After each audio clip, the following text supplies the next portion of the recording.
고린도전서 15장 3절부터 5절에서 사도 바울이 언급한 바에 따르면 우리 예수님의 장례, 예수님의 장례라고 표현했지만 영어 좀 더 정확하게 표현하면 그 예수님의 그 매장, 묻히심은 기독교의 핵심 교리 중에 하나임을 알 수 있습니다. According to what Paul asserts in 1 Corinthians chapter 15 verse 3 to 5, the burial of Jesus is the second crucial doctrine of Christianity. Let's go to the verse, 1 Corinthians 15, 3 verse 3 to 5. 우리 고린도전서 15장 3절부터 5절을 보시면 사도 바울이 이렇게 말합니다. 나도 전해받은 중요한 것을 여러분에게 전해드립니다. 중요한 것, 굉장히 중요하기 때문에 그냥 얘기해도 되지만 중요하다고 말합니다. 그러면서 이렇게 말합니다. 그것은 곧 첫 번째로 그리스도께서 성경대로 우리 죄를 위하여 죽으셨다는 것과, 그리고 두 번째로 무덤에 묻히셨다는 것과, 세 번째로 성경대로 사흘날에 살아나셨다는 것과, 그리고 네 번째로 게바에게 나타나시고 다음에 12 제자에게 나타나셨다고 하는 것입니다. Let me read in English. For I passed on to you as most important. We have to be reminded that he mentioned it is what he's going to say is the most important thing that he have received from other believers ahead of him. He said, what I also received, that Christ, this is first thing, Christ died for our sins according to the scripture. And secondly, that he was buried. And thirdly, he was raised on the third day according to the scriptures. And lastly, and that he appeared to Cephas, which means Peter, his Aramaic name, then to the 12. 여러분, 예수님의 장례는 내 복음서에서 상당한 부분을 차지하고 있기도 합니다. The burial of Jesus occupies significant amount of space in each of the four Gospels. 마태복음에서는 10구절이 기록되었고, 마가복음에서 또 누가복음에서는 각각 6구절이 예수님의 장례에 대해서, 그리고 요한복음에서는 5구절이 할애되었습니다. 10 verses in Matthew, 6 verses in Mark and Luke, and 5 verses in John.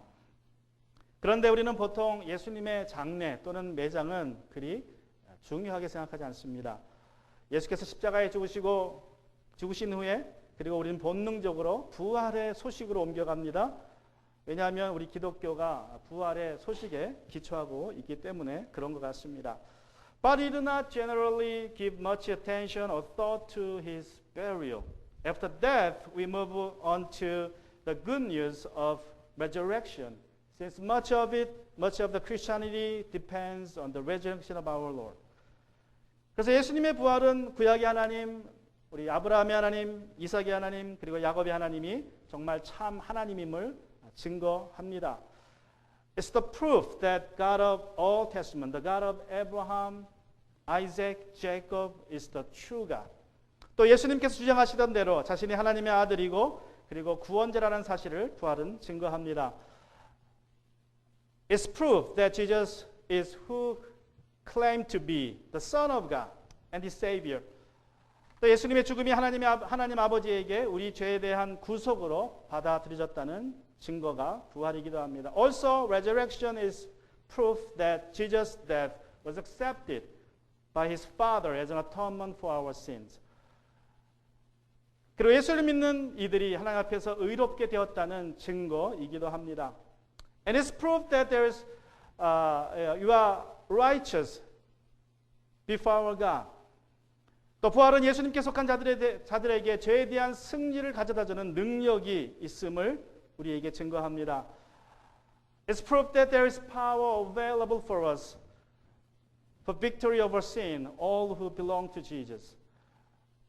또 믿음으로 예수님과 합한 자들이 죽음에서 생명으로 부활하여 천국에 간다는 증거이기도 합니다. And it's proof that those who are united to Jesus by faith will themselves be raised from death to life in heaven. 그런데 예수님의 죽음과 부활 사이에 복음서 기자들은 예수님의 장례 또는 예수님의 그 시신의 매장을 기록하고 있습니다. 예수님의 장례가 왜 그렇게 중요합니까? But between the death and the resurrection, the writers of the Gospels record his burial. Why is the burial of Jesus so important? I want to share three things about it. 세 가지로 나누면 이렇습니다. 신약성경은 여러 가지 이유로, 세 가지 이유로 특별히 예수님의 장례를 강조합니다. The New Testament stress the burial of Jesus for several reasons. I want to share with you three of them today. The first one is this. 첫 번째는 예수님의 장례는 예수께서 죽으셨다는 사실을 증명한다. The burial of Jesus proves that he was really dead. Matthew chapter 27 verse 58 우리 마태복음 7장 58절에 보시면 이 사람이 빌라도에게 가서 예수의 시신을 내어달라고 청하니 빌라도가 내어주라고 명하였다. 여기서 이 사람은 요셉을 의미합니다. He approached, he means he is the man of wealth, Joseph. He approached Pilate and asked for Jesus' body. Then Pilate ordered that it be released. 빌라도가 요셉에게 예수님의 시신을 내어주긴 했지만 그냥 뭐 여기 마태복음에 나타난 것처럼 아주 순수하게 그냥 순순히 내어준 것은 아닙니다. Pilate was not careless in handing over the body of Jesus to Joseph, as appeared in Matthew chapter 27, verse 58. If you look up Mark chapter 15, 44 and 45, we come to know more detail about it. 우리 마가복음 15장 44절과 45절에 보시면 이제 좀 더 자세한 내용을 알 수 있는데 이렇게 기록하고 있습니다. 빌라도는 예수가 벌써 죽었을까 하고 의아하게 생각하여 백부장을 불러서 예수가 죽은 지 오래되었는지를 물어보았다. 빌라도는 백부장에게 알아보고 나서 시신을 요셉에게 내어 주었다. Pilate was surprised that he was already dead. Summoning the centurion, he asked him whether he had already died. When he found out from the centurion, he gave the corpse to Joseph. 여러분 빌라도는 예수님께서 십자가에 달리신 지 불과 3시간 만에 죽으셨다는 사실이 믿겨지지가 않았습니다. 여러분 십자가형의 목적은요. 가능한 한 그 고통을 오랫동안 받게 해서 죽게 하는 거예요. 그래서 짧게는 하루, 빨리 죽는 사람들은 하루에 죽습니다. 하루에. 그리고 길게 가는 사람은 일주일 이상, 심지어는 한 달까지 간다. 한번 생각해 보세요. 하루만이라도 십자가에 달려가지고 그 받는 고통을. 손과 발이 못에 찔려서 아프죠. 그리고 땡볕에 지치죠. 또 새들이 가만두지 않습니다. 독수들이 와서 쫍니다. 살을 뜯어 먹으려고 머리에 앉아서 쪼고. 그런 고통을 짧게는 하루, 길면 평균적으로 몇 주간씩 받습니다. 그런데 예수님이 죽었다니까 이 빌라도가 믿겨지지가 않는 거예요. 어떻게 3시간 만에. 그래도 하루라도 지나야 되는데. Pilate couldn't believe that Jesus was already dead in 3 hours of crucifixion. Now the evil of the crucifixion is that it prolongs the pain and suffering of the crucified as long as possible. Minimally from a day to maximally more than a week, even up to a month. Imagine that you're hanging on a cross. Your hands, pierced with nails, as well as your feet. During the day, you have to endure the heat. Also, all the vultures, birds, came unto you to eat you out alive. You're hanging there one day, or weeks, or up to a month. That's the evil of the crucifixion. Let you suffer as much as you could, naturally. However, he was surprised to know that Jesus was dead just in 3 hours. And so he summoned the centurion in charge of the crucifixion and get the direct report from him before he was going to hand over the body of Jesus to Joseph. 그래서 이 빌라도는 센츄리온 우리 백부장을 불러서 먼저 사실 여부를 직접 확인하고 요셉에게 예수님의 시신을 내어 주었습니다. 마태는 요셉이 예수님의 제자라고 기록하고 있고 요한은 요한복음 19장 38절에서 그가 예수님의 숨은 제자였다고 기록하고 있습니다. Matthew describes Joseph as a disciple of Jesus, while John reveals him as a secret disciple in John 19 verse 38. 우리 요한복음 19장 38절에 보시면 John 19:38 which is testifies that 그 뒤에 예르마데 사람 요셉이 예수의 시신을 거두게 하여 달라고 빌라도에게 청하였다. 그는 예수의 제자인데 유대 사람이 무서워서 그것을 숨기고 있었다. 빌라도가 허락하니 그는 가서 예수의 시신을 내렸다. After this, Joseph of Arimathea, who was a disciple of Jesus, but secretly, because of his fear of Jews, asked Pilate that he might remove Jesus' body. 여러분, 지난주에 믿음이란 자신의 형편을 따라서 예수님을 위해서 할 수 있는 것을 하는 것이라고 우리가 말씀을 나눴습니다. Now, last week I told you that faith is doing what you can do in your present circumstance. 갈릴리의 여인들은 부자도 아니었고 힘도 없었기에 그냥 멀리서 십자가에 달리신 예수님을 바라볼 수밖에 없었습니다. 예수님의 죽음과 장례를 그들은 멀리서 지켜보았습니다. The women from Galilee who weren't rich nor powerful just stood from a distance and watched Jesus on the cross to his death and burial. 반면에 요셉은 부자였고 정치인으로서 예루살렘에서 큰 영향력을 가진 사람이었습니다. 그는 자신의 영향력을 이용해서 빌라도에게 가서 예수님의 시신을 달라고 요청했고 빌라도는 그의 요청을 받아 주었습니다. 그래서 요셉은 예수님의 장례를 아주 그래도 할 수 있는 한 최대한 존경을 표할 수 있었습니다. But Joseph was a man of wealth, a man of power, a man of influence as a result. He was proactive that he went to Pilate to ask for the body of Jesus, and he was granted. As a result, he could have a proper burial for Jesus, his master.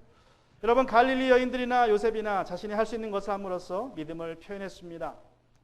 Both women, the women of Galilee and Joseph expressed their faith in Jesus by doing what they could do at that moment. But what we must know that they didn't do it without taking any risk. 그러나 그들의 상황 속에서 단순히 할 수 있는 일을 한 것만이 아니라 사실 그렇게 하기 위해서 나름대로 위험을 감수했다는 사실을 우리는 기억해야 됩니다. 여러분, 로마 병정들은 무자비했습니다. 그래서 지배계급층인 이 여자들에 대해서는 정말 아무렇게나 할 수도 있었던 그러한 존재들이었습니다. 아마도 갈릴리의 여인들은 이 로마 병정이 두려웠을 것입니다. 그래서 제자들은 도망쳤습니다. 그러나 그들은 예수님의 곁을 지켰습니다. 나름대로 위험을 감수했다는 것입니다. The Roman soldiers were known to be ruthless. They could do whatever they wanted to do to non-Roman citizens, especially to women. The women of Galilee must have had sort of fear for them. However, they were there at the time, at the scene throughout the crucifixion of Jesus. While the disciples ran away, they risked their security, even their life, by just standing there. 또 요셉도 자신의 모든 것을 걸고 빌라도에게 가서 예수님의 시신을 달라고 요청한 것입니다. Now Joseph also risked all he had, in a sense, when he went to Pilate to ask for the body of Jesus. 여러분, 요셉은 아리마대 지역 출신입니다. 그리고 나중에 예루살렘으로 이주했습니다. 나름대로 성공 가도를 달리고 있던 정치인이었습니다. 어쩌면 그가 성공을 위하여서 예루살렘으로 이주했을지도 모릅니다. 그는 꿈을 향하여서 성공적으로 달려가고 있었습니다. 그러다가 예수님을 만났고 그는 예수님의 숨은 제자가 되었습니다. 왜 숨은 제자가 되었습니까? 자기가 예수님의 제자라고 공포하는 순간 자신의 모든 것을 포기해야 됐기 때문에 그는 숨은 제자가 될 수밖에 없었습니다. He was originally from Arimathea and later moved to Jerusalem with a big dream to be a successful politician. I believe he was very much successful at the time, but along the way he met Jesus. He came to know Jesus and he believed in him as the Messiah. However, he could not reveal his faith publicly in Jesus. Because at that moment he did so, he had to risk everything he had because at the time, the Jews declared excommunication of anyone who declared to be a disciple of Jesus. So He lived as a secret disciple. I don't know how long. 얼마나 오랜 기간인지 모르겠지만 그는 예수님의 숨은 제자로 살았습니다. 하지만 예수님의 시신을 보는 순간 그 시신을 십자가에 그냥 둘 수 없었습니다. 특별히 하나님께서는 신명기에서 명령하기를 시체를 나무에 달아서 하루 해를 넘기지 말라 그랬어요. 그러니까 해가 떨어지기 전에 나무에 달린 그 시체는 거두라 그랬어요. 그가 누구든지 상관없어요. 그가 이방이든 유대인이든 나무에 십자가를 달아서 시체를 달아서 두는 것은 그 땅을 더럽게 하는 거기 때문에 거두어야 된다고 하나님이 명령하셨습니다. 요셉은 그 명령을 알고 있었기에 다른 사람도 아닌 주님의 몸이 십자가에 달린 것을 그냥 둘 수 없었습니다. 그래서 자신의 명예와 정치적인 생명을 걸고 빌라도에게 가서 예수님의 시신을 요구했던 것입니다. However, Joseph couldn't let the body of Jesus hang on the cross since he knew the command of God that a dead body shouldn't be left on a tree overnight. Because, there's a desecration of the land, Holy Land. So God commanded Israelites, you don't have anybody on the tree on a cross overnight. You must have the dead body buried before sunset. So being a righteous man, he couldn't let the body of his master on the cross overnight. So he risked his fame and even his life in asking the body of Christ. 여러분, 믿음이란 단순히 있는 곳에서 자신이 할 수 있는 일을 하는 것이지만 거기에는 위험이 따라야 한다는 것입니다. 다시 말하면 희생이 따라야 한다는 것입니다. Faith is taking risk to do what you can do in your circumstance. 그런데 신기한 것은 예수님께서 이 땅에서 생명을 시작하시는 날, 또 이 땅에서 생명이 끝나는 날, 그 예수님을 돌봐준 두 사람이 있었는데 그 두 사람의 이름이 우연의 일치인 것처럼 요셉이었다는 것입니다. Now, what's interesting is that Jesus was taken care of on his first day as well as on his last day on earth by two men called Joseph. 굉장한 우연일치죠? What a coincidence. 여러분, 재미있는 것은 성경에 요셉이라는 사람은, 성경에 나오는 요셉이라는 사람은 다 좋은 사람이에요. And it's interesting that anybody in the Bible, Old Testament, New Testament, the name of Joseph appears to be a good person. So I believe Joseph here, not here, but he must be a good person. 우리도 조셉이 있는데 지금 애기 보는 것 같아요. 요셉이 예수님의 시신을 거두고 장례를 치렀다는 것은 예수님이 정말로 죽었다는 뜻입니다. That Joseph buried the body of Jesus means that he truly died. We don't bury a person alive. To bury a dead body, you must get a death certificate from a doctor, right? 여러분, 우리는 산 사람을 매장하지 않습니다. 우리가 사람을 매장하려면 반드시 의사에게 사망 진단서를 받아야 매장합니다. 생명이기 때문에 그래요. 그런데 의학이 발달하지 않았던 중세 시대에는 이런 경우가 종종 있었다고 합니다. However, during the Middle Age, when the medical science was very much primitive, this kind of things did happen. 그래서 이 중세 시대에 영국 섬나라 아닙니까? 그러니까 땅이 없어요. 그러니까 이 장지가 부족하니까 오래된 무덤을 파가지고 갖다 다시 묻습니다. Being an island country, it was customary in England that they would recycle the old graves. 그런데 놀랍게도 이제 오래된 관을 열잖아요. 그러면 그 어떤 관들 안에 보면 손자국이 나 있다 그래요. Now, when they open an old casket, they often found scratches inside. Probably made by the fingernails of the buried. 아마도 이제 그 관에 있던 사람이 이렇게 한 것 같은데, 평균적으로 25개의 관을 꺼내면 1개가 이렇게 나온다 그래요. 1개가. 그러니까 굉장히 작진 않죠. 100명 중에 4명이 이렇게 되니까. Now, surprisingly, 1 out of 25 exhumed caskets would have scratches inside. So it's 4%. They buried alive. So some developed a special kind of casket like this. 그래서 어떤 사람들은 이렇게 관을 만들어서 그 관 속에 들어갔다고 합니다. 저기 줄을 달았어요. 손목에. 그래가지고 그 종이 있습니다. 그래서 깨어나면 이렇게 흔들게 좀 딸랑딸랑하면 다시 파는 거예요. Now there's a bell for the case that a dead person, as you see on the hand, tied to the hand of the dead. Later, just in case when the dead man, awakened, then he could just ring the bell. So there was a term for that, dead ringer. That's an English phrase, idiom, dead ringer. The dead ringer would stand by the tomb overnight because first 24 hours is crucial.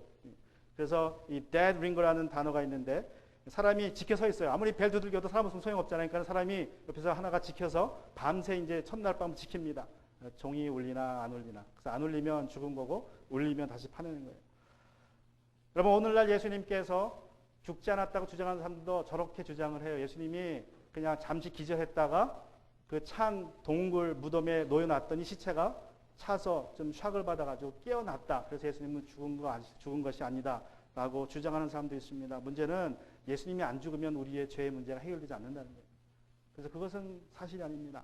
Some people deny the resurrection of Jesus by saying that he must have been in coma.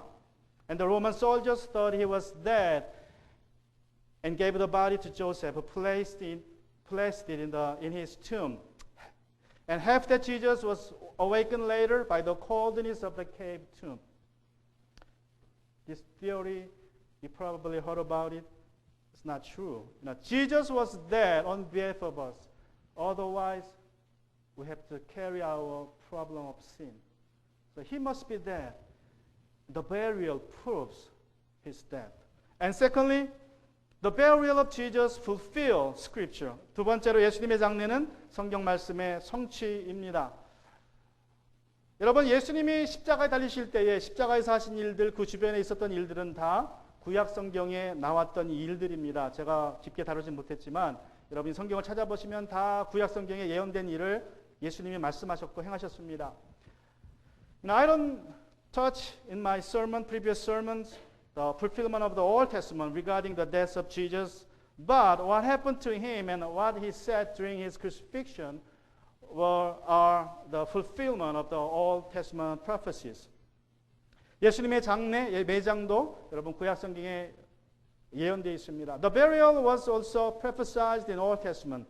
The most obvious one is Isaiah chapter 53 verse 9. 우리 이사야 53장 9절에 보시면 우리가 알고 있죠. 그는 폭력을 휘두르지도 않았고 거짓말도 하지 않았지만 사람들은 그에게 악한 사람과 함께 묻힐 무덤을 주었고 죽어서 부자와 함께 들어가게 하였다. 부자와 함께라는 말은 부자의 무덤에 들어가게 하였다. 그런 뜻으로 신약에선 해석이 됩니다. Isaiah chapter 53 verse 9. They made his grave with the wicked and with a rich man at his death. Which means, he was buried at a rich man's tomb or grave. 마태는 자신의 복음서에서 예수님께서 성취하신 일들을 많이 구약을 인용했지만 이 이사야 53장 9절에 대해서는 별로 신경을 안 썼습니다. 그럼에도 불구하고 이 마태가 요셉을 부자라고 말한 것을 보면 아마도 이 구절을 생각을 해서 그렇게 표현했을 것이라고 우리는 이해할 수 있습니다. Matthew quotes many Old Testament prophecies in his gospel that Jesus fulfilled, but somehow he didn't pay attention. He didn't quote Isaiah 53 verse 9. However, we can guess that by his mentioning Joseph as a rich man in his gospel, we can guess that he had this Isaiah 53 verse 9 in his mind as he was writing that phrase. 여러분 예수님의 장례는 그냥 장례가 아니라 성경 말씀의 성취입니다. The burial of Jesus is a fulfillment of Scripture. And lastly, 그리고 마지막 세 번째로 예수님의 장례는 신학적인 의미를 갖는다. The burial of Jesus has theological significance. 예수님의 장례가 신학적인 의미를 갖는다. 그러니까 좀 말이 어렵죠? 그런데 여러분 신학적인 의미를 갖는다는 말은 거기에 우리의 삶의 적용이 들어간다는 말입니다. 우리가 그렇게 살아야 된다는 거예요. It's a little deep, little bit philosophical or scholarly words. Theological significance. The burial of Jesus has theological significance. However, whenever you hear the expression theological significance, that means we need to find application from it, because it is theologically important that we have to keep in our life. 이 점은 마태복음에는 분명히 나타나 있지 않습니다. 그는 그냥 예수님이 매장한 것만 기록하고 있습니다. 그래서 우리가 좀 더 심도 있게 신약을 공부할 필요가 있습니다. This point is not so obvious in the Gospel of Matthew. However, when you study the Bible, the New Testament, especially about the grave in the Old Testament, his burial strikes us, and we can find some theological significance from it. 여러분, 구약 성경은 무덤을 좀 무섭게 설명합니다. The Old Testament text speaks of the grave with dread.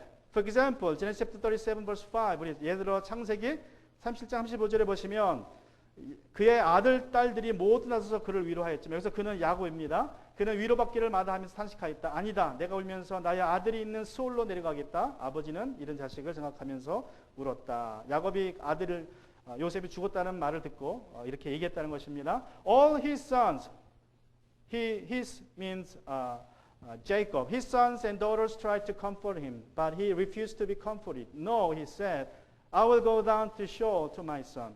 And when he heard that his son Joseph was dead, he said this, I will go down to Sheol to my son mourning, and his father wept for him. And also 2 Samuel 22 verse 6. 그리고 사무엘 22장 6절에 보시면 수월의 줄이 나를 묶고 죽음에 덫이 나를 낚았다. The ropes of Sheol entangled me, and the snares of death confronted me. 여러분, 성경에서 구약에서 무덤이라고 번역된 단어 중에 하나가 바로 이 스올입니다. 스올.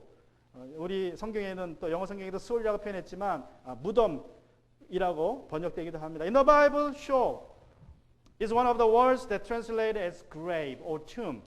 This word also means hell, as used Psalm 116 verse 3. 그런데 이 스올이라는 말은 또 지옥도 의미합니다. 우리 시편 116편 3절에 보시면 죽음의 올가니가 나를 얽매고 스올의 고통이, 여기서 스올의 고통이라는 것이 지옥의 고통입니다. 나를 엄습하여서 고난과 고통이 나를 덮쳐올 때에 The rope of death were wrapped around me, and the torments of Sheol, Sheol here means hell, overcame me. 또 욥기서 and Job chapter 10 verse 21, and Job said like this. 우리 욥기서 10장 21절에서 욥이 어둡고 캄캄한 땅으로 내려가면 다시는 돌아오지 못합니다. 그리로 가기 전에 잠시 쉬게 해 주십시오. Before I go to a land of darkness and gloom, which is hell or Sheol. Now the land of darkness and gloom is Sheol, that is hell. 그래서 여기서 어둡고 캄캄한 땅이 바로 지옥을 의미합니다. 여러분, 예수께서 죽으셨을 뿐만 아니라 무덤에 묻히셨다는 뜻은 우리를 천국에서 일으키기 위해서 부활의 때에 예수께서 내려가실 수 있는 가장 낮은 곳까지, 지옥까지 다녀오셨다는 뜻입니다. To say that Jesus not died but also was buried in the grave means that he descended as low as he could go in order to raise us up to heaven. 그래서 헐만이라는 분이 이렇게 말을 합니다.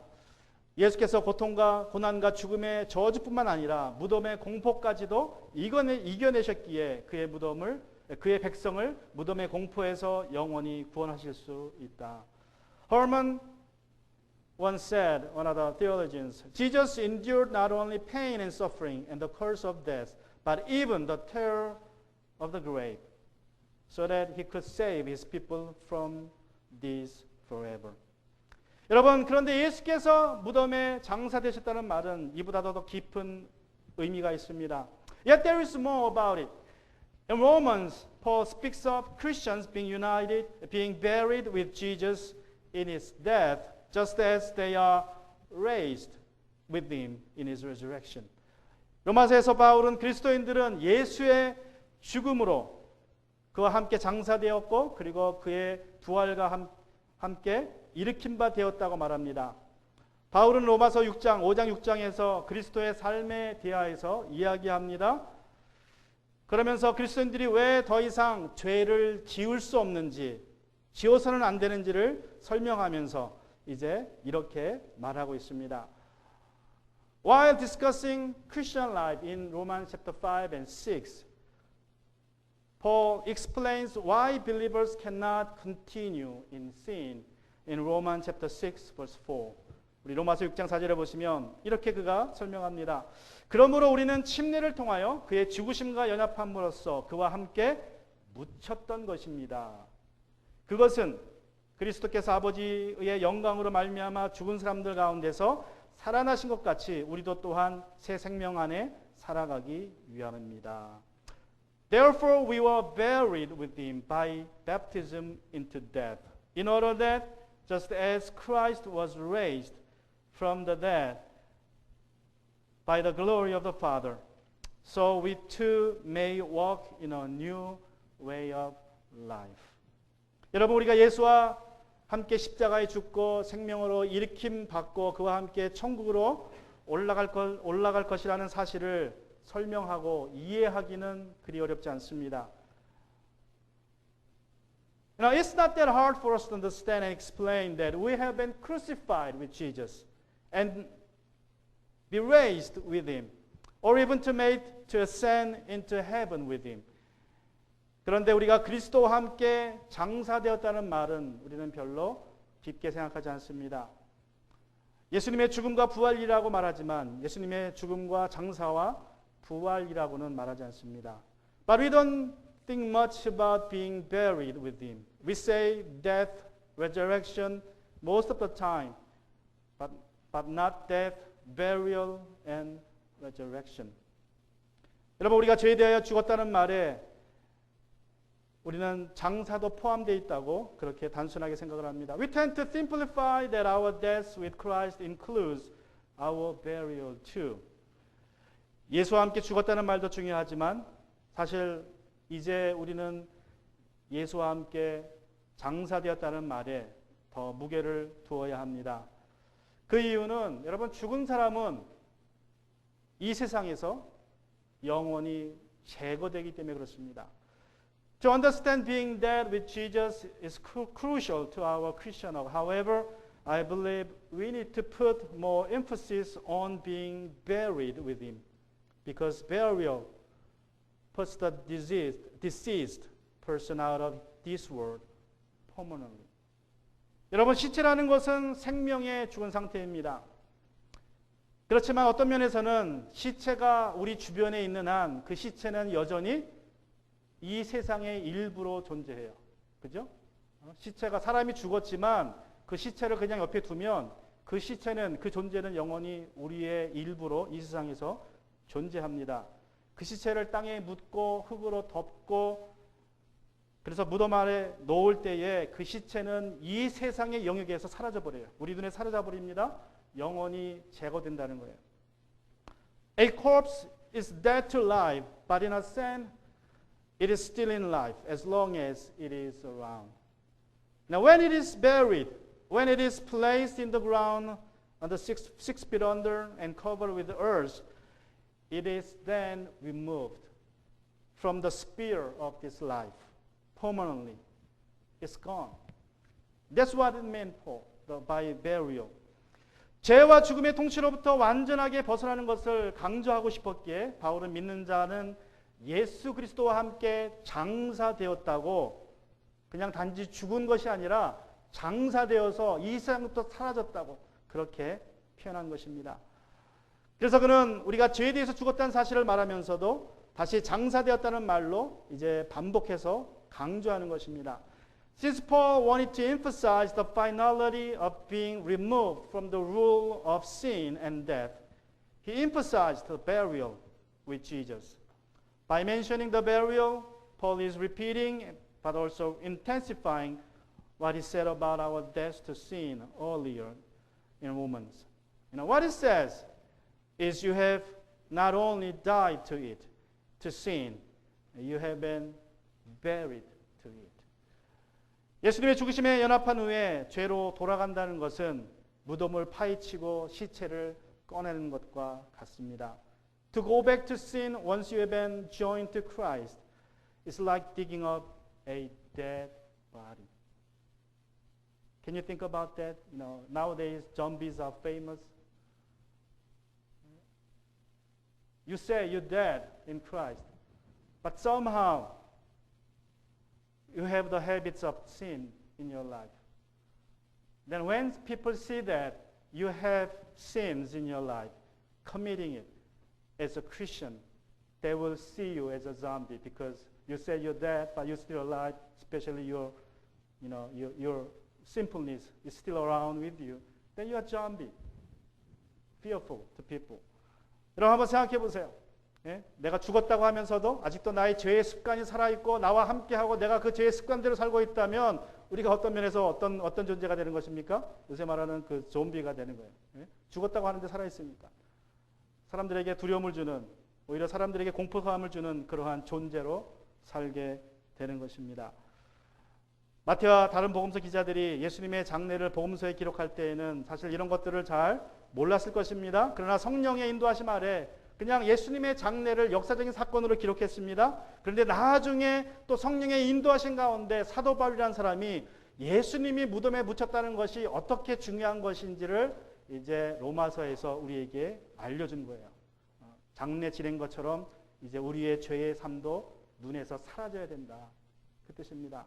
I don't think the gospel writers had this in mind when they wrote about Christ's burial, but being guided by the Holy Spirit, they were laying down as a detail of history, and later, again being guided by the Holy Spirit, Paul in particular unfolded the full theological significance of the burial of Christ, our Lord.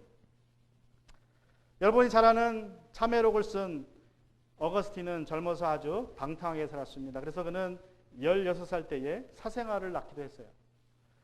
Saint Augustine, who wrote the Confession, once lived a promiscuous life as a youth. So when he was just 16 years old, he had an illegitimate child at that age. 그러다가 어머니의 기도로, 어머니가 거의 20년 가까이 기도하고 또 하나님의 은혜로 구원을 받게 됩니다. However, by the decades-long prayers of his mother, Monica, and by the grace of God, he got saved. 그러다 어느 날 그가 길을 걸어가고 있는데 한 여인이 어거스틴에 다가와서 아는 척을 하며 반갑게 인사합니다. Hi, 어거스틴하고. 그 팔을 딱 잡아요. And one day he was walking down a street, a busy street, and a young lady grasped his arm and said to him, Hi, Augustine. Long time no see. 오랜만이네요. 그러자 어거스틴이 이렇게 그 여자에게 대답합니다. 당신이 아는 어거스틴은 죽었어. He replied like this, That Augustine that you know is dead. 여러분 어떻습니까? How about you? How about your old ego, old life? Is it dead and buried? 여러분의 옛 자아는 죽었습니까? 그래서 매장되었습니까? Let's bow our head. 같이 시간 고개를 숙이고 기도하기로 합니다.